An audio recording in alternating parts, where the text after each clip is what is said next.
Saya kasihi panelis kita pada malam yang berbahagia ini, Fadil Ustaz Fathul Bari Mat Cahaya, mewakili ilmu ataupun ulama muda UMNO.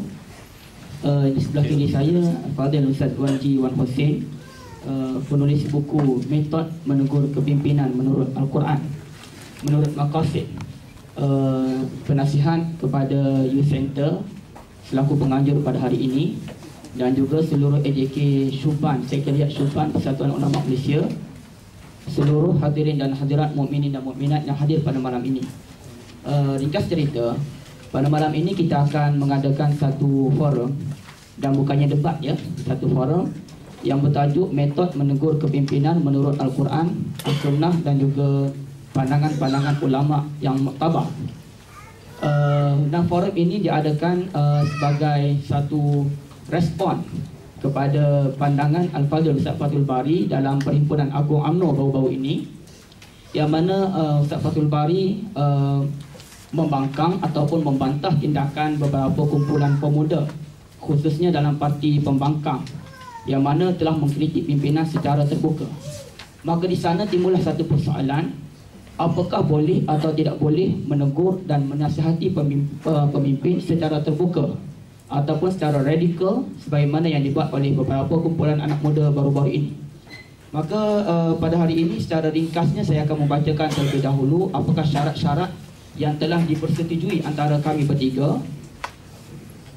Pertamanya saya bacakan sebagai permulaan ya. Pertamanya, kita berbincang pada hari ini adalah untuk masalah ummah dan bukannya untuk mencari kemenangan. Mana di peringkat kedua, dua ustaz tidak mencari kemenangan tetapi ingin mencari kebenaran. Yang kedua adalah kita bersedia untuk menerima kebenaran. Di peringkat kita semua, audiens, kita bersedia untuk menerima kebenaran. Barangkali sebelum ini kita datang, kita berpandangan tidak boleh menasihati pemimpin secara terbuka. Mungkin selepas ini berubah, dan begitulah sebaliknya. Yang ketiganya adalah sebarang provokasi akan disekat. Maknanya kalau ada kalangan tuan-tuan dan puan-puan semua panas, marah-marah dan sebagainya melakukan provokasi, kita akan sekat. Saya minta maaf awal-awal lagi. Kita cuba berbincang secara ilmiah.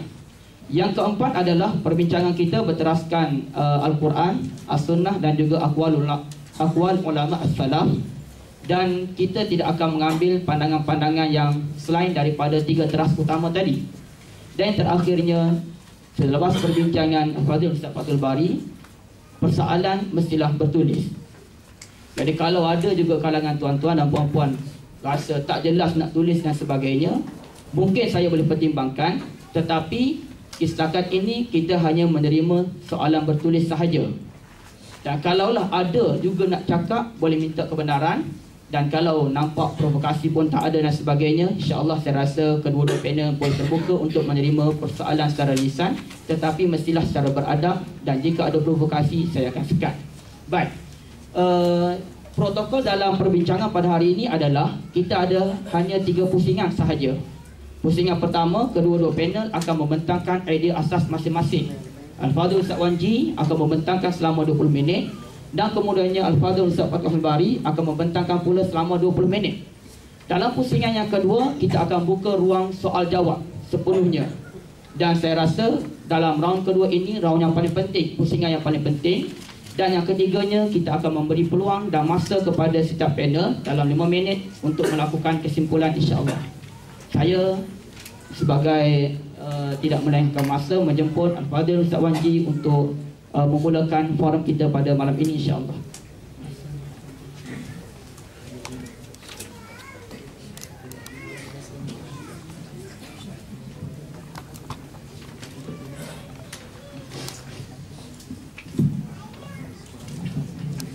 Bismillahirrahmanirrahim. Assalamualaikum warahmatullahi wabarakatuh.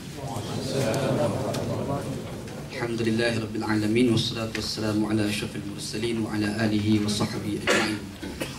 Qala rabbi shrah li sadri wa yassir li amri wahlul 'uqdatam min lisani yafqahu qawli wa saddid lisani wa hdi qalbi bihaqqi sayyidina Muhammadin sallallahu alaihi wasallam. Wa ba'da fa inna asdaqal hadits kitabullah wa khairal hadi hadi Muhammadin sallallahu alaihi wasallam. Syarrul umuri muhdatsatuha wa kullu muhdatsatin bid'ah. Allahumma 'allimna ma jahilna wa dzakkirna ma nasina. Allahumma faqihna fid din wa 'allimna ta'wil. Alhamdulillah, syukur pada Allah SWT.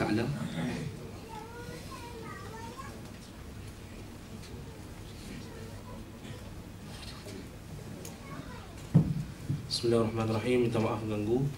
Minta kenderaan Vivo WTB 4209. Tolong ubah. Siapa yang ada Vivo WTB 4209. Terima kasih.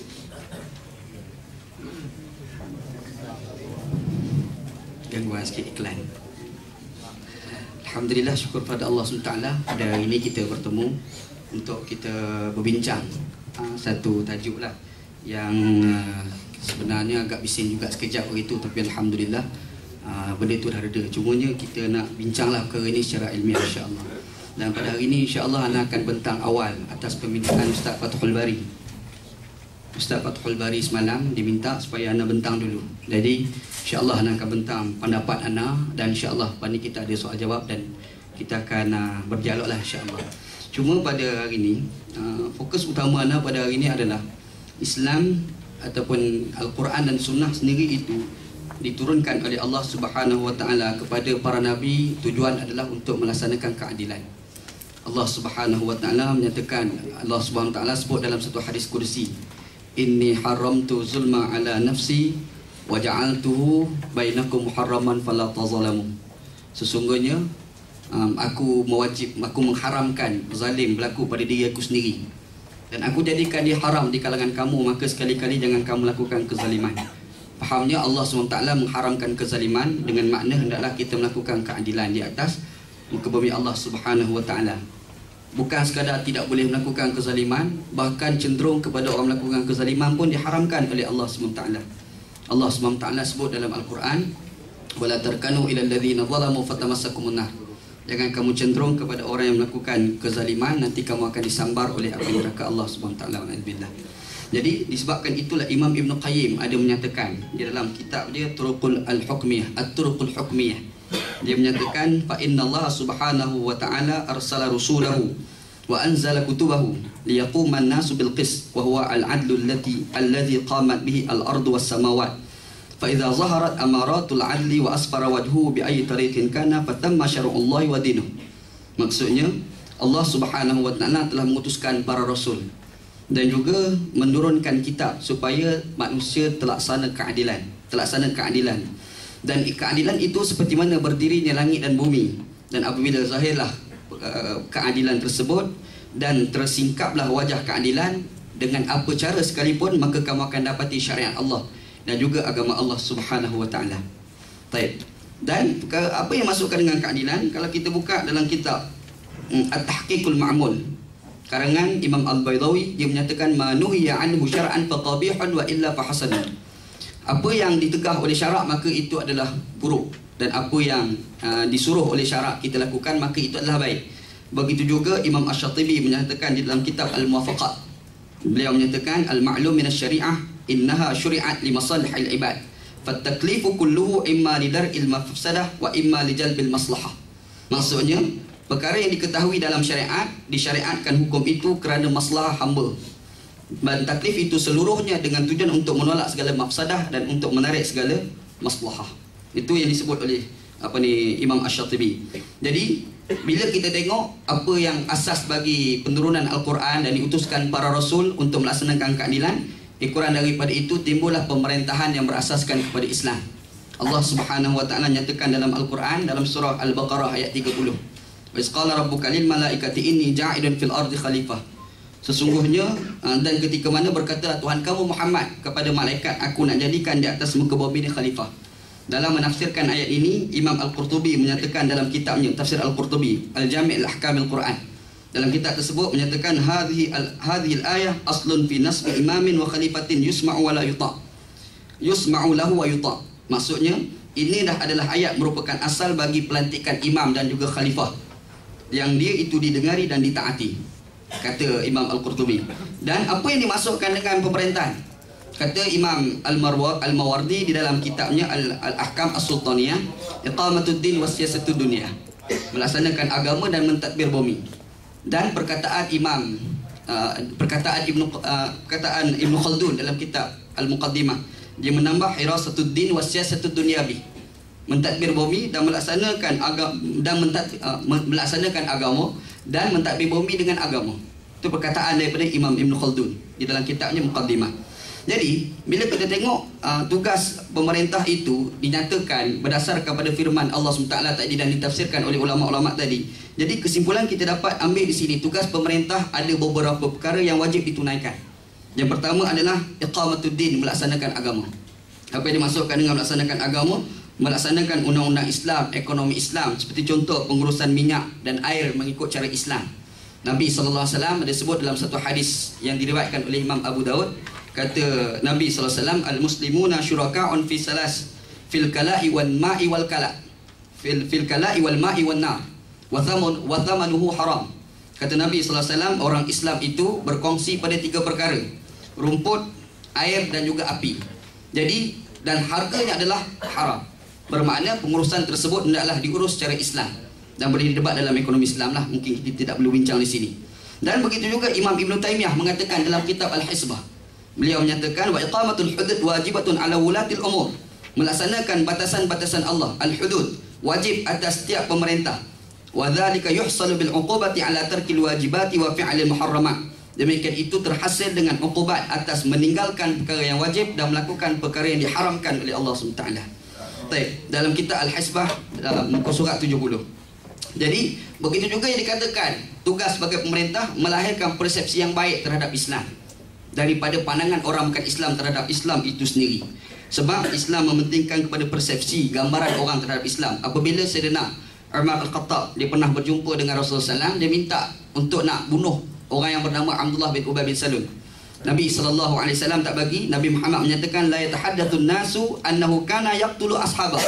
Nabi SAW bimbang, takut-takut orang mengatakan Nabi Muhammad ni bunuh sahabat dia. Maknanya Nabi Muhammad SAW pun meraihkan persepsi. Jadi apabila tindakan-tindakan daripada pemerintah ataupun siapa orang Islam pun yang boleh melahirkan persepsi buruk terhadap Islam, wajib dijaga, dan tugas untuk menjaga tersebut adalah kerajaan, pemerintah. Itu satu, iqamatuddin. Yang keduanya adalah menolak segala kebatilan dalam kerajaan. Segala tindakan daripada kerajaan ni kebatilan hendaklah ditolak oleh kerajaan. Segala kebatilan dilakukan oleh rakyat hendaklah ditolak oleh pihak kerajaan. Yang ketiganya menjaga keamanan negara. Anda baca ni saya ringkaslah ini. Ini bukan paling penting, ini mukadimah dulu. Jadi banyaklah firman Allah SWT yang menyatakan kena jaga keamanan. Kalau di Malaysia ni ataupun di dunia pada hari ini kita buat polis, ketenteraan dan sebagainya. Dan seterusnya berpolitik, iaitu mentadbir negara dengan agama wasiyasatud dunyabi. Perkara ini disebut oleh Ibnu Aqil yang dinukilkan perkataannya oleh Imam Ibnu Qayyim dalam kitab At-Turuqul Hukmiyah. Yang dimasukkannya ialah as-siyasatu ma kana fi'lan yakunu ma'hu an-nas aqrabu ila salah wa ab'ana 'anil fasad wa illam yad'hu ar-rasul sallallahu alaihi wasallam wa la nazala bihi wahyun.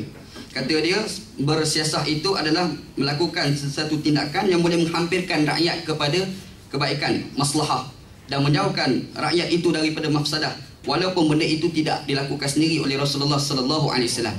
Dr. Yusuf Al-Qaradawi menyatakan dalam kitab As-Siyasah Asy-Syar'iyyah, dia menyatakan yang dimasukkan dengan mentadbir bumi dengan agama itu adalah as-siyasatud dunyabi, adalah al-qiyamu ala syai'in bima yaslahuhu, melaksanakan sesuatu perkara dengan perkara yang boleh memberi kebaikan, kemaslahatan kepada rakyat. Itu disebut oleh Dr. Yusuf Al-Qaradawi.